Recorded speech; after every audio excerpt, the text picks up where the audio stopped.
Welcome to Meet the Press Now. I'm Melanie Zanona in Washington, where the Trump administration is now threatening state election officials as President Trump ratchets up his attacks on U.S. elections ahead of the midterms, sowing doubts about his 2020 defeat and warning that the current election system remains vulnerable to fraud. In a roughly 25-minute primetime address from the White House last night, the president deemed the U.S. election system unsecure and untrustworthy, despite longstanding and bipartisan agreement from state, local, and federal officials that elections in America are safe, free, and fair. In his address, the president announced the declassification of intelligence that he claims supports his allegations. Every American deserves to know that when they cast their vote, that vote will be counted accurately in a system, and that is to make that system secure, one where cheating and interference are not just difficult, but virtually impossible. Unfortunately, the system we have today falls catastrophically short of that standard. Tonight, I'm announcing the immediate declassification and release of critical intelligence, revealing shocking vulnerabilities in our election infrastructure.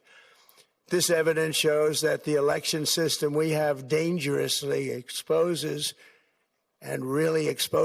like levels never thought possible to hacking, exploitation, and foreign interference. It's important to note here that many of the allegations laid out by the president are not supported or verifiable from the newly released documents, which are heavily redacted. And in some cases, the documents actually contradict the president's claims or raise issues already widely known to election officials. The president accused China specifically of meddling in the 2020 election and alleged that members of his own administration conspired against him to cover it up. U.S. spy agencies began learning about the compromise of voter registration files in 2020 when they discovered that tens of millions of voter data, think of that, tens of millions of voters' data in 18 states have been bought, stolen, or hacked by China. Yet those responsible for sounding the alarm instead kept the information secret and hidden. They did not disclose to me as president or to anyone else, and to the best of our knowledge, they did not inform Congress. In fact, all they kept saying is, "This is the most secure election in the history of our country," a standard, very pat line that was divvied out to say. The president is now instructing the Justice Department, the CIA, and the Director of National Intelligence to investigate what he says is the concealment of China's meddling. Mr. Trump also using last night's address to once again urge Congress to pass the election security bill known as the Save America Act, which, as we've pointed out multiple times, faces bipartisan pushback in the Senate. Addressing this crisis of election security demands that Congress must pass the Save America Act. How easy is that to do unless you want to cheat? The only reason you wouldn't do it is you want to cheat because your policies are so bad and your candidates are so pathetic that you can't get away or can't get elected any other way. After the president last night claims 278,000 non-citizens were found on voter rolls, today Homeland Security Secretary Markwayne Mullin threatened states with penalties if they don't comply with the administration's demands for a review of the nation's election system. He also issued this threat to former U.S. officials who called the 2020 elections secure. Everybody that purposely misled the American people, abused their power and their authority, and decided not to continue doing their job will be held accountable. What does that accountability look like? I don't know. Is it criminal? We'll pursue criminal charges. If it is not criminal, we'll make sure you never work for the federal government again and you never have the ability to have a clearance again.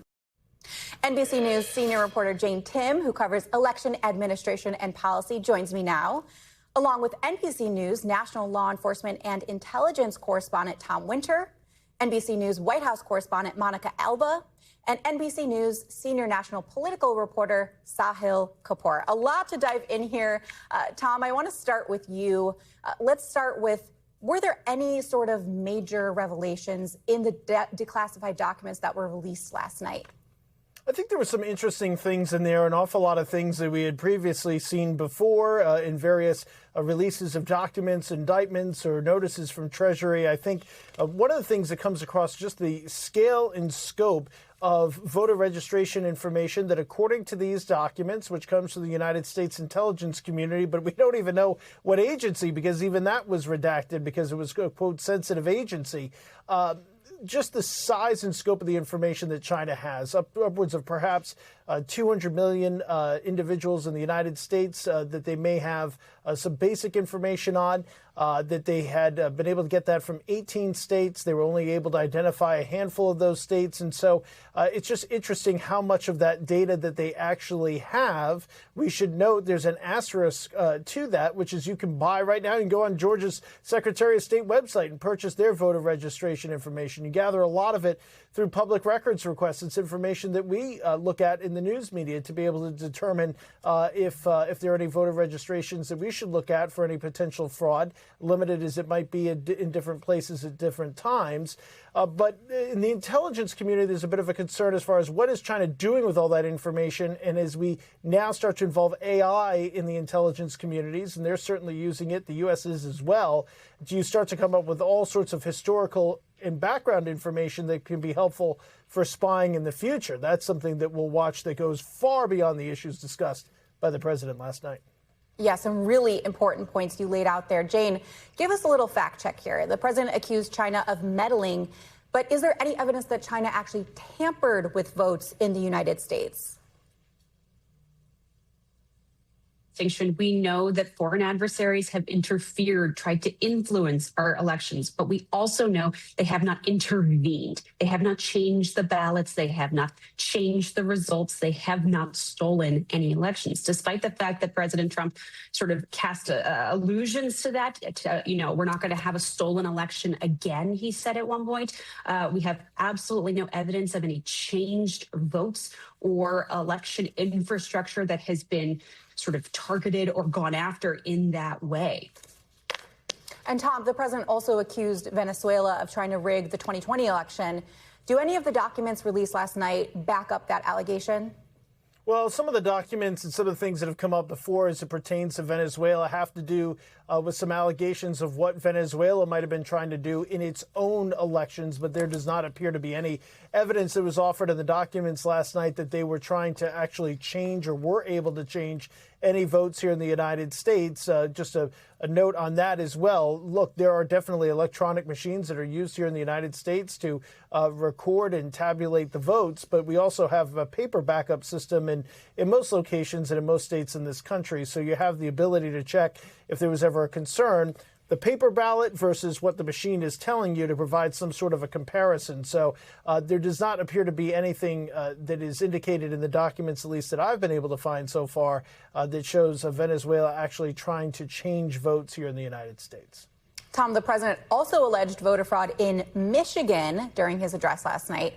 What is he claiming here, and is there any evidence of it? Well, that's an interesting question. So there was an FBI investigation that kicked off after the Michigan State Police in 2020 and 2021 went to the FBI and said, hey, look, we've got some information from Muskegon, Michigan, where there's an indication from the clerk that some of the names on their voter registration forms that were submitted to them either don't appear to be real, there's no address that backs them up, the information is wrong, and do you guys want to take a look at this? There was a preliminary investigation where they used public records tools, some of the tools, frankly, we use, to see if the information on the forms was backed up in reality by certain individuals. At other points, there was more of an investigative step that was taken. This took approximately 5 years. According to the Michigan State Police, in a statement that they've provided to some news outlets, they were ultimately able to determine, and apparently according to the clerk as well, that none of those voter registration forms actually led to anybody being added to the voter rolls or any ballots being disseminated to individuals that did not exist. According to the FBI records of interviews, it appears that there was a group that was canvassing for voters, and that some of those canvassers may have been rewarded financially or in other means to be able to submit a certain amount of names, and they may have put information down, again, this investigation is not complete, may have put information down in order just to hit their quotas, not necessarily trying to register people in an effort to impact the election. They are going to take a second look at this. We'll continue to track it. Jane, picking up on that, I mentioned at the top of the show that the president said the DHS found at least 278,000 non-citizens who are registered to vote in federal elections. But in reality, how common is non-citizens actually voting? Non-citizen voting is incredibly uncommon. It's a very serious crime, punishable in many cases by deportation, and it's a crime that leaves a paper trail by default. You would have a record of this occurring if there is a non-citizen who is voting.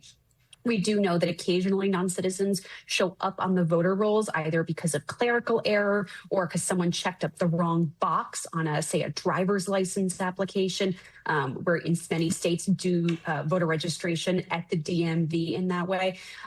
So we know that they occasionally show up on the voter rolls, but it's not a source of voter fraud. It's very rare that you see non-citizens voting. And the data that the president, his administration put out in support of this suggests that they combed through some public voter rolls to try and find evidence of fraud. But we know that public voter rolls do not have enough information to give you definitive determinations of whether or not someone's a non-citizen or not.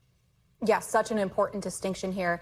Jane, the DHS secretary also said his department would scrub through the voter rolls looking for those non-citizens. Just how feasible is that? I mean, I think it sounds like they're going to continue doing the work that they did to come up with these big, huge, broad numbers.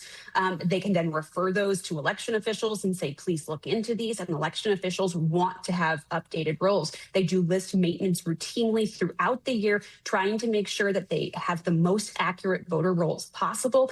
They use all kinds of databases to make sure that they have accurate voter rolls as well.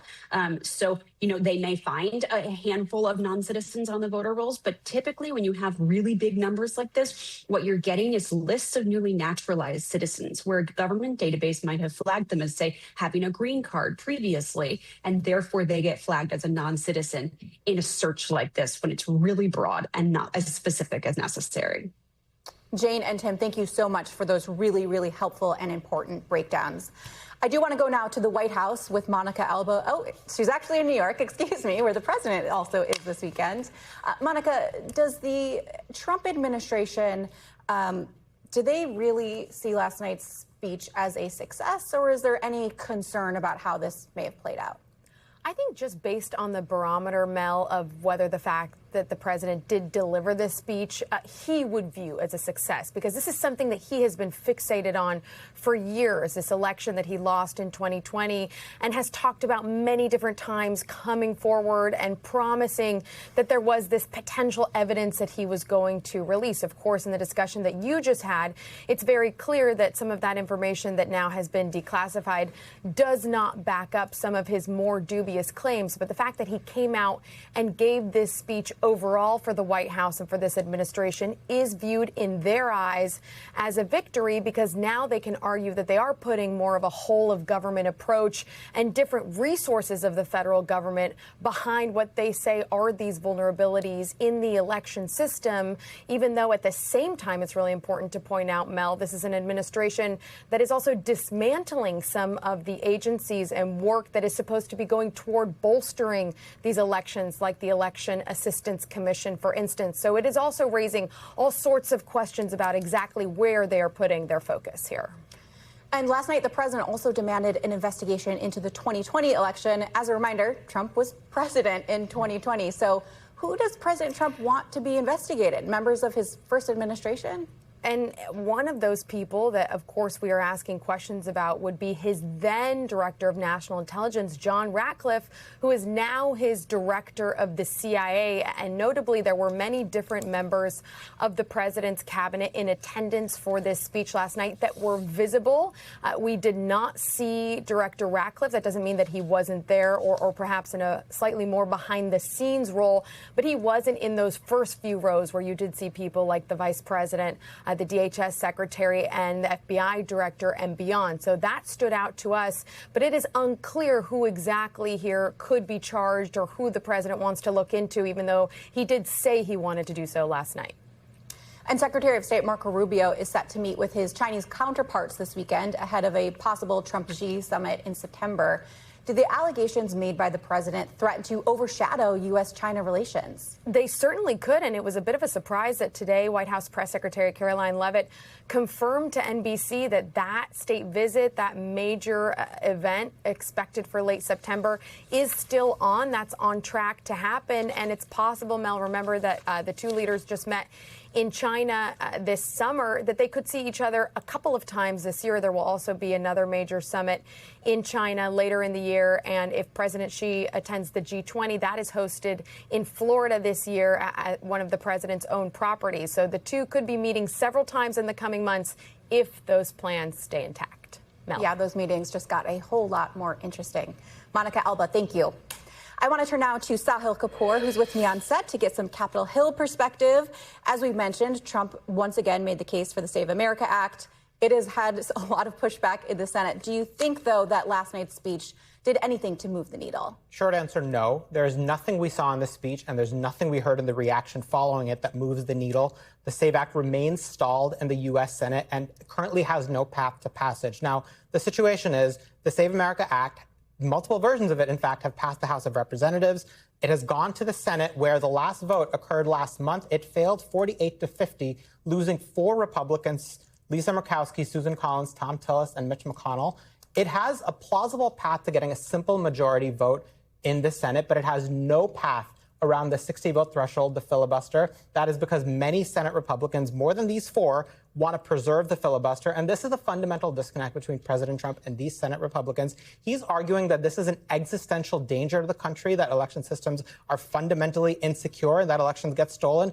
Most Senate Republicans know that's a lie. Yes, they're happy to tighten up the rules. They're happy to impose voter ID requirements, which are popular in the country, but they're not willing to do away with an important and longstanding Senate rule that they believe protects conservatives in the long haul. So as things stand, there's still no path to passage for the Save America Act. And does the Save America Act actually do anything to address some of the concerns that Trump raised last night, specifically about foreign adversaries? Not in terms of foreign interference and not in terms of tampering. That's the other irony of it. The components of the SAVE Act deal with the domestic front. There's voter ID to cast a ballot, proof of citizenship to register to vote. It does empower DHS to do more to flag voter in the role that they believe are there unlawfully and to have them removed. But no, it doesn't do anything about tampering, which is part of the evidence you see of the president trying to throw everything he can at the wall to get the votes that he doesn't have. No doubt. Sahil Kapoor, thank you.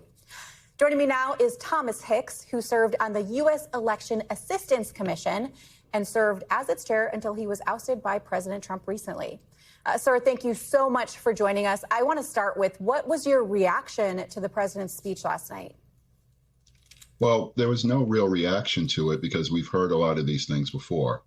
I say the same thing over and over again. The 2020 election went well. The election officials who implemented those rules at that time did their job, and the correct winner won.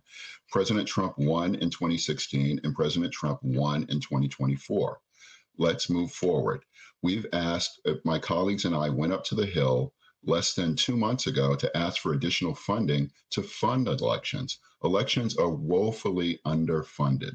We would like to have new machines put in place for the 2028 election and the 2030 election. That's going to cost a significant amount of money. We're talking billions of dollars. So we would like to see this move forward. I'm no longer at the Election Assistance Commission, but I am still a voter. And I believe that having my vote count and have my vote counted accurately is the best thing that can move forward. I trust the election officials who are administrating our elections, and I hope that they can continue doing so. Talk to me more about the work of the Election Assistance Commission in ensuring voting machines actually work, because that's something that President Trump questioned last night. So we had 4 basic fundamental things under the Help America Vote Act of 2002, which was signed by President Bush and passed overwhelmingly in a bipartisan manner. 357 members of the House and 92 members of the Senate voted for that piece of legislation. The Election Assistance Commission has 2 laboratories, one in Colorado and one in Alabama, that does the testing and certification of the equipment. And I want to be perfectly clear. It's the voluntary voting system guidelines, meaning that it's voluntary for states to take those guidelines. Those are very rigorous tests that are done, and those machines function well. And so I disagree with the president that these machines are not running accurately. But I will agree with one of your guests just said. If you disagree with those results from the machines, there's a paper backup that can be verified in a hand count later on. So 98% of the country has paper backups, and we're only looking towards Louisiana to update their systems. And it's not because they don't want to, it's because they don't have the money to do so. In a bipartisan way, I and one of my former commissioners went down to Louisiana to testify a few years ago on ways that they could get new voting equipment. And I hope that someday they can, to get voting equipment that has a paper trail to it, to basically alleviate this thought that the machines are not functioning well. President Trump also claimed last night that China meddled in the 2020 election. Did you see any evidence of that while you were on the EAC? We are not an intelligence organization, and so I did not see any of that. But I would hope that the president actually asks President Xi when he comes here in September about the meddling. That's just absolutely horrible. And I would say that there are a number of countries that try to meddle in our elections, but they do not affect the vote overall. The American people can have confidence that their votes were cast accurately and counted accurately. The correct winners over the last number of elections for the 250 years that this country has been founded are the correct winners. If there is doubts in that, then there are investigations that can be done. At one point, I was able to work for the Committee on House Administration in the United States Congress. And one of the things that Congress has is they can determine that they are the judges of their own electorate. So the members of the House, every single member of the House who's ever been elected has been elected and then judged by the House of Representatives. So if they want to go back and look at that, there's this thing called the Contested Elections Act, where they send out bipartisan teams to look at whether or not there should be information gathered to call those results into question.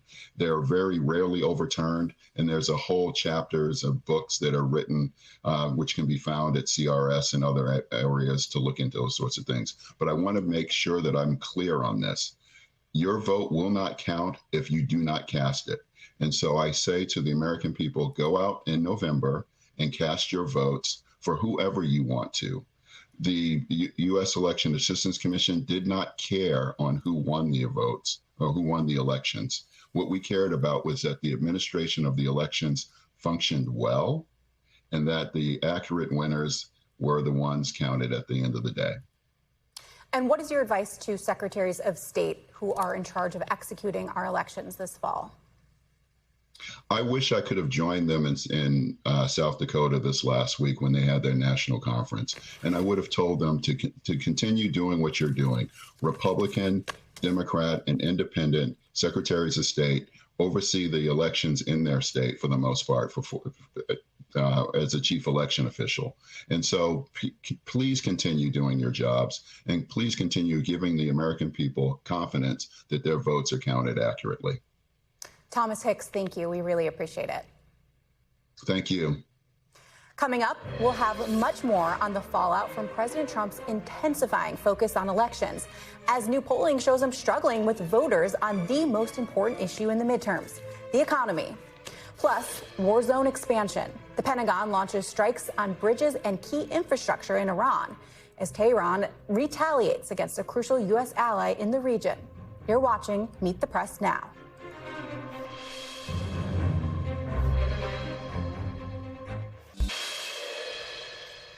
Welcome back. The U.S. is ramping up its attacks on Tehran, hitting key infrastructure in southern Iran overnight, as the two sides battle for control over the Strait of Hormuz.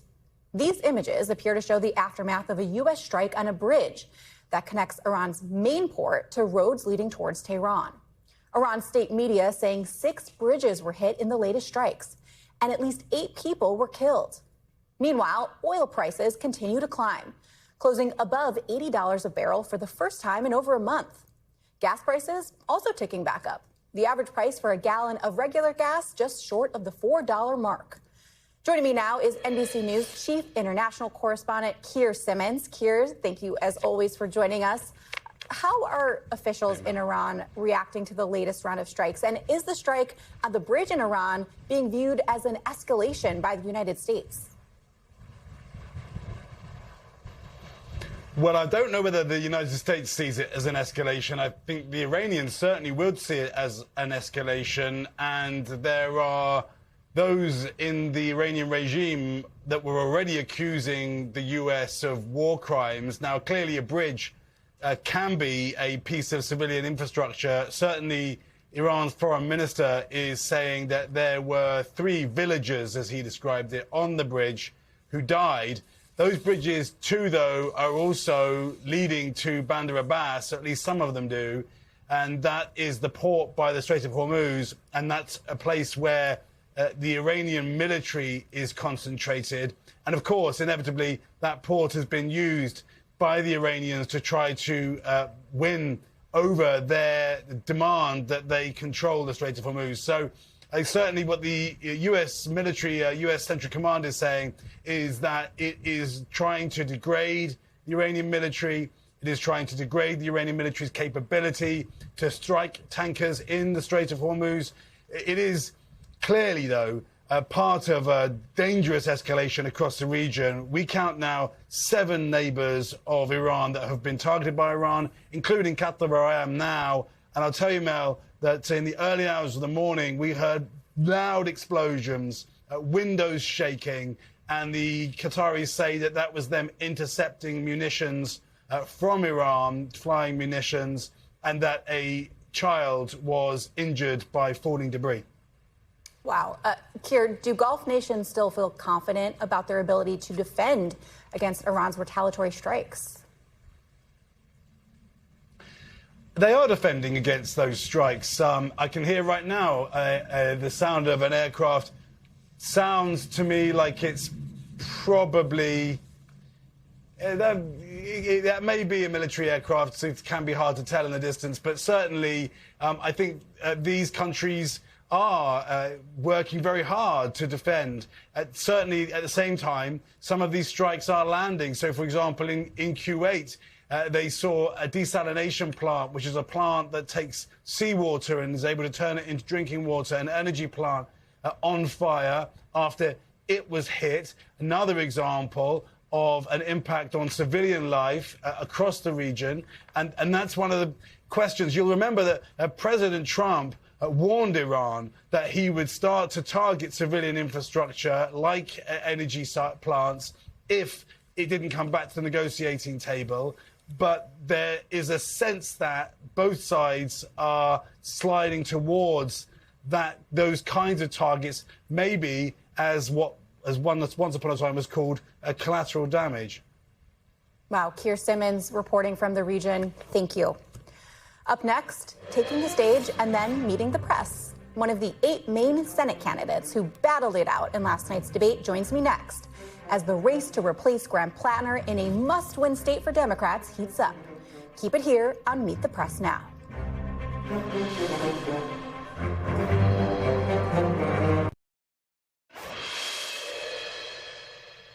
Welcome back. Turning now to the high-stakes race in Maine to replace Graham Platner as the Democrats' Senate candidate to take on Senator Susan Collins. A crowded field took to the debate stage, split over 2 hours last night, for the first time since the process to replace Platner began. The candidates generally avoided criticizing Platner, who dropped out of the race after being accused of rape, which he denies. Instead, the candidates said they'd look to carry forward Platner's progressive platform.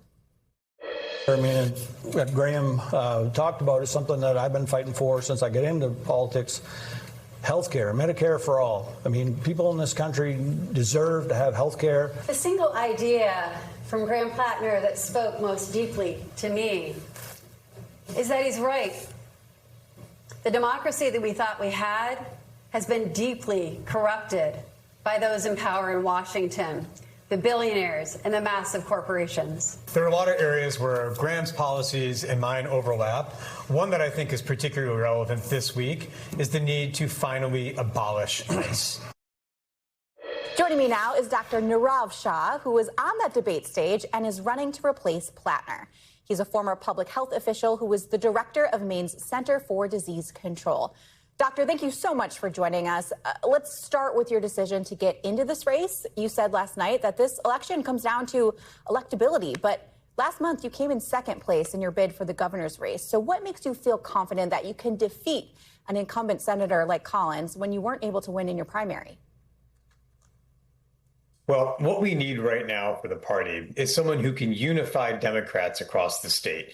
One of the reasons in which Senator Collins has been successful in winning is that every single one of her elections, she has been able to peel off a sliver of Democrats who break their ballots and vote cross-party and vote for her. What we need then is a candidate who can unify every single Democrat in the state.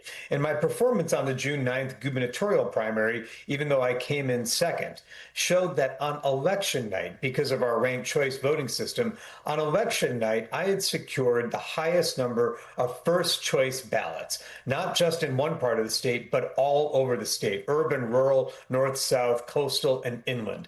What that is an indicator of is the strength of support among Democrats that I've got across the state. More Democrats in Maine ranked me #1 than any other candidate, and that's going to be the intensity of support as well as the unity of support we're going to need to defeat Susan Collins. And analysis released this morning by the Bangor Daily News shows that Troy Jackson is being favored right now by potential Democratic delegates who are in charge of picking the next nominee. You're making the case for electability. Do you think Troy Jackson would not be able to beat Susan Collins? Based on what we've seen from the gubernatorial primary, the answer is no. I don't think he would have as good of a chance to beat Senator Collins as I would. Senator Jackson came in third place in the primary, did not have the same number of first choice votes, and thus may not have the same ability to unify the party in all parts of the state, north, south, east, west, as I do. Something that really struck me last night at the debate is that you and Jackson, as well as the two other candidates on the debate stage, seem to really share a lot of the same vision on a lot of the same policy issues. There wasn't a whole lot of actual debating. So is there anything policy-wise that differentiates you from the other candidates? You know, Mel, I think on matters of policy, there is not that much light between the various candidates. All of us are progressives. All of us in the gubernatorial or the congressional races in which we previously run espouse those strong progressive values. And that's why, as you said at the top, what this rocket primary is going to come down to is electability. It's not so much about who is the most progressive or who has the most different or unique set of ideas. It's ultimately going to be about who is best positioned to defeat Senator Collins. As I mentioned, the data show that I am the candidate who is best able to do that. So this race is going to be about organization. It's going to be about recruiting delegates and making a strong showing when we go to the convention next weekend. What is the reason you think you're more electable if it's not, as you said, about the policy issues when it comes to you and these other progressive candidates? I really think it's because what we need is a party that will not have any segment of Democratic voters peel off. And as I mentioned a moment ago, the data show, the numbers show I'm the guy that can keep the party together. The other critical factor in the Maine electorate are independents. Independents are about a third of the state. And in a recent poll, I had the highest net favorability rating of any of the candidates among independents. And so the key to this election is going to be preventing those Democrats from crossing over and voting for Senator Collins, number one. And then number two, who can get the strongest showing among independents? And the polling data there suggests that, at least when it comes to favorabilities, I've got the best case to keep those independents with the Democratic Party and ultimately defeat Senator Collins come November. So will you moderate in the November campaign? No, my values are my values. Indeed, in the gubernatorial race, those are the same policy positions that I staked out in the gubernatorial race are still at play now that we're in a federal race. Indeed, they're still on my website just so I can give voters a sense of how I was thinking about it being a progressive on state policy matters. But no, my values are my values, whether it's the passage of Medicare for all, taxing billionaires at a higher level, suspending arms sales to Israel in light of the genocide. Those are values that I've shared and have had. Now, again, I'm translating them from the state level because of the greater depth and breadth of a federal race.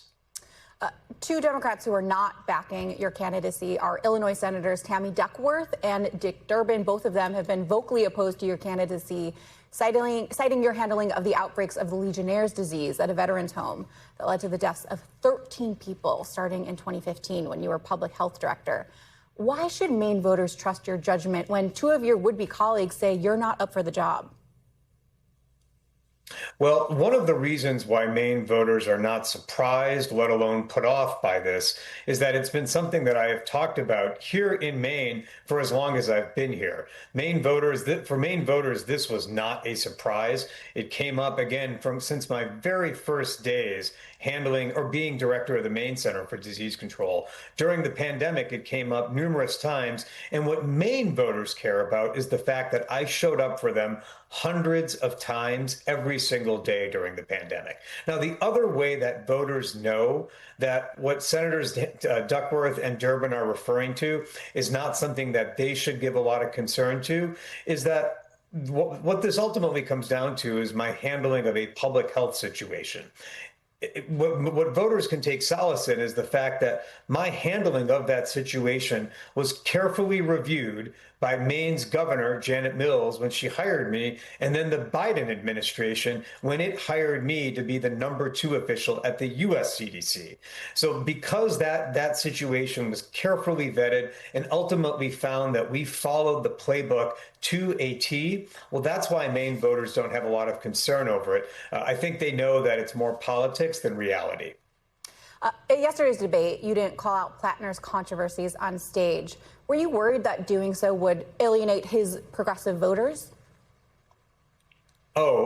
No, not whatsoever. And indeed, within an hour or two of the story breaking a week and a half ago, I immediately took to social media to talk about how horrifying and appalling the recent set of allegations were. And I immediately called for him to step down. It wasn't a direct question that we were asked last night, but let me affirm and say very clearly, the allegations against Mr. Platner are, again, horrifying, appalling. I immediately called for him to step down. He made the right decision in stepping down. I am not seeking his endorsement, nor would I accept it. Why didn't you call for him to step down even sooner than that, given all the other controversies that were out there about his candidacy? Well, what we're talking about with this latest allegation is a serious criminal allegation of forcible rape. That is different from the allegations that had been made previously. They are, again, far more significant of a potentially criminal nature involving forcible rape. That is different than Reddit posts. Those were no less objectionable. They were quite troubling. But once you get into the realm of possible potential criminal liability, well, that's when it's time to bow out. Nirav Shah, we thank you for your time and good luck. Thanks, Mel. After the break, fire in the sky. You're looking at live pictures of a very smoky Philly skyline as tens of millions of Americans are smothered in smoke from those raging Canadian wildfires. Very latest is next. Keep it here on Meet the Press Now.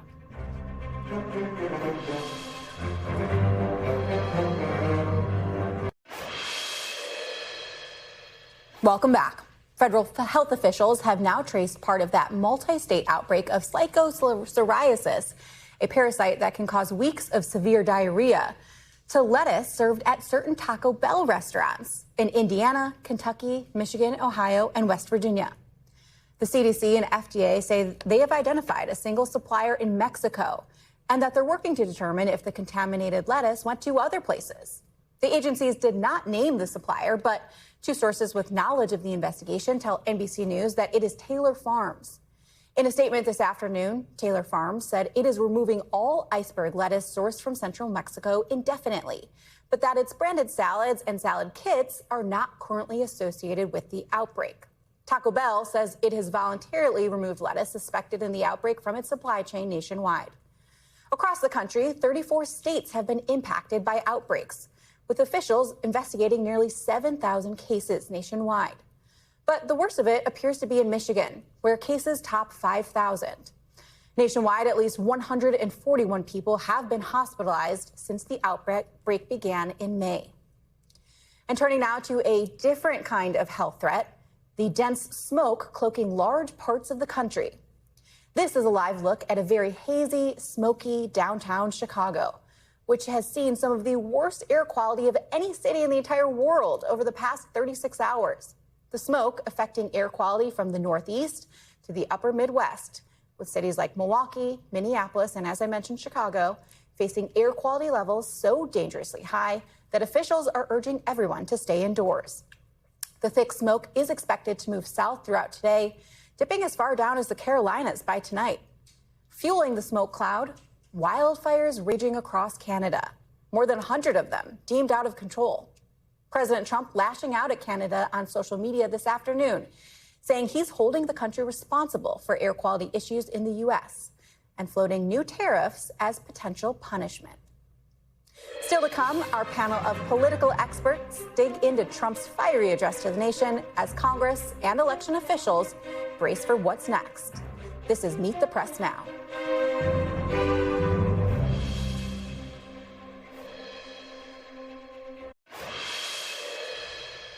Welcome back. Joining me now is the panel. Tamara Keith, senior political correspondent and host of the NPR Politics podcast.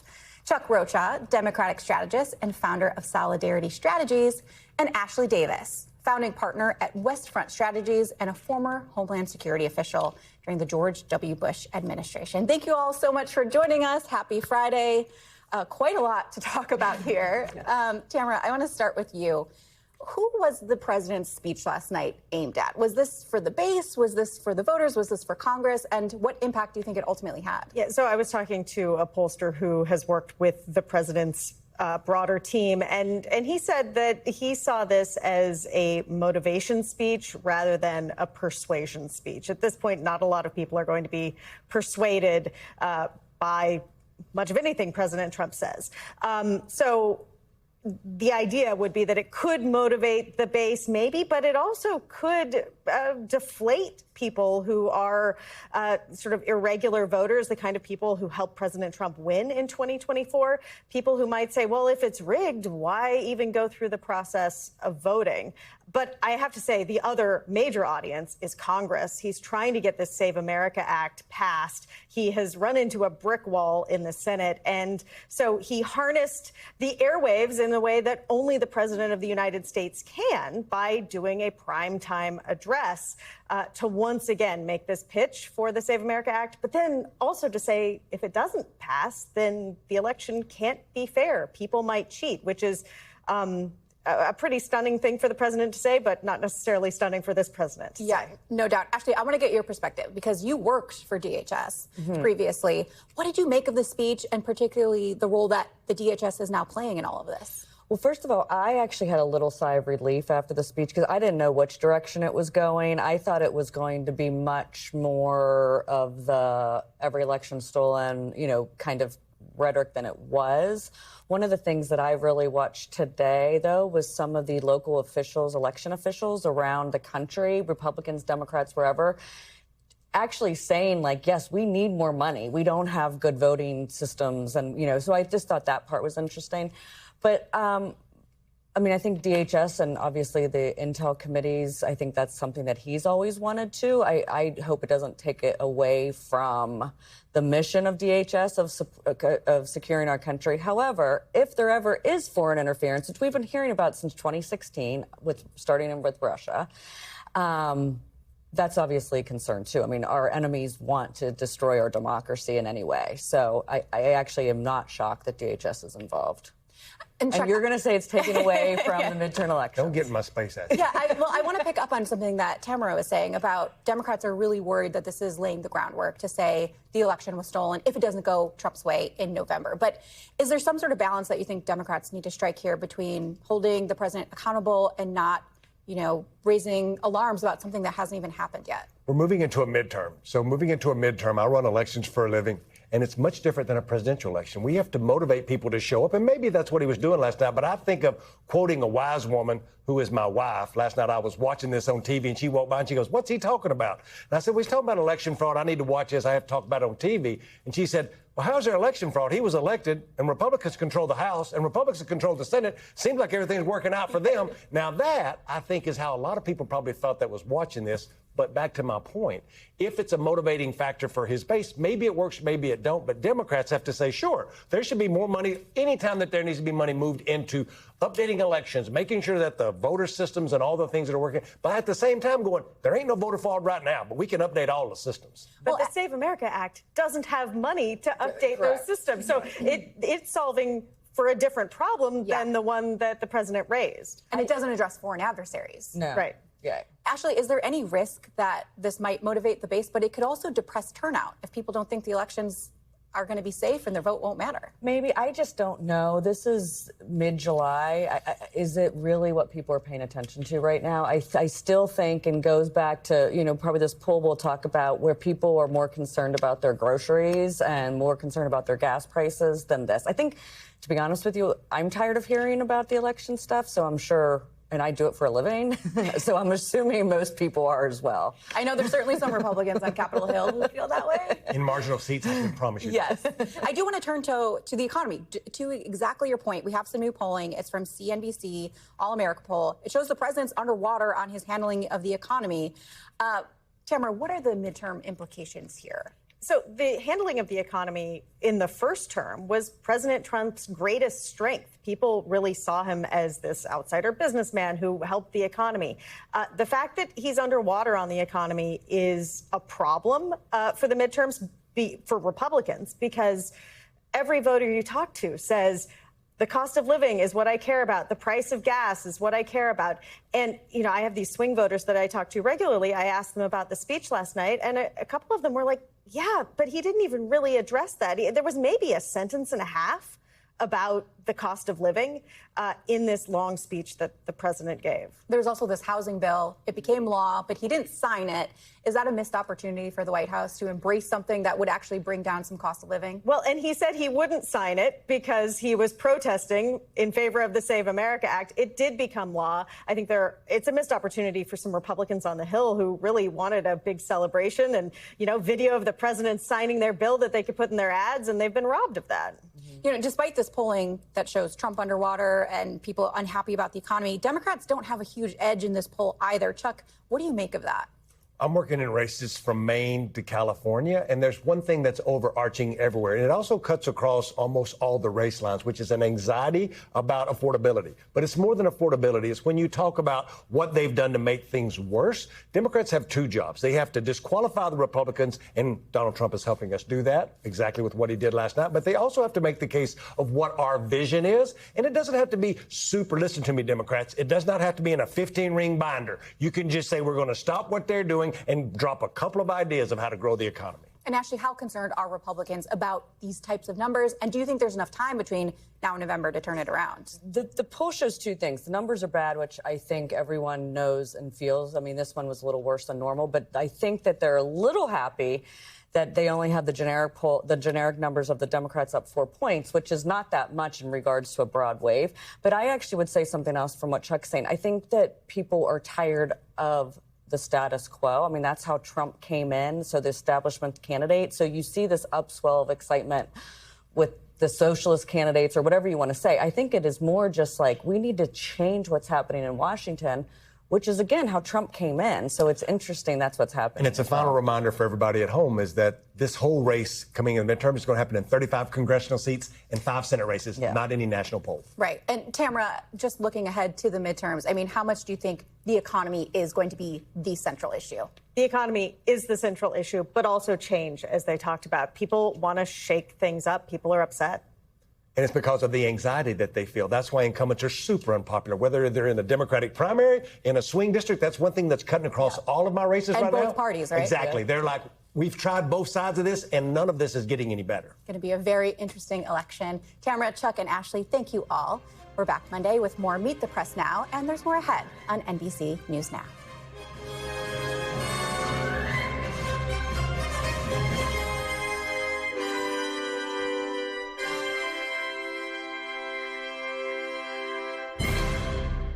We thank you for watching, and remember, stay updated on breaking news and top stories on the NBC News app or watch live on our YouTube channel.